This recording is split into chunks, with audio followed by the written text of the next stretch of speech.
Hey guys, so yun, magluluto ako ng biko. Dahil ang cravings ni Buntis ay biko, so magluluto tayo. Nilagay ko na nga pala yung ano guys, yung gata. Yung gatang binili ko yun sa pouch, tapos nilagay ko na rin yung sugar. So yan siya guys. Nakapagsaing na rin pala ako ng malagkit na bigas. So, yan na siya guys.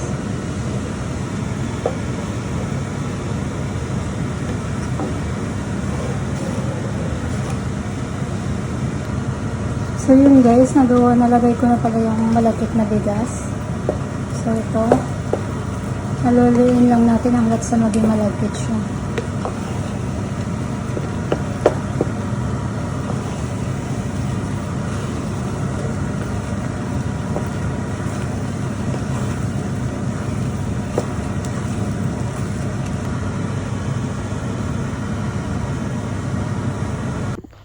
So yun guys, ayan na yung finished product. Kaya nga pala ganyan yung tsura niyan guys, kasi gusto ko yung may latek. Kaya yan guys.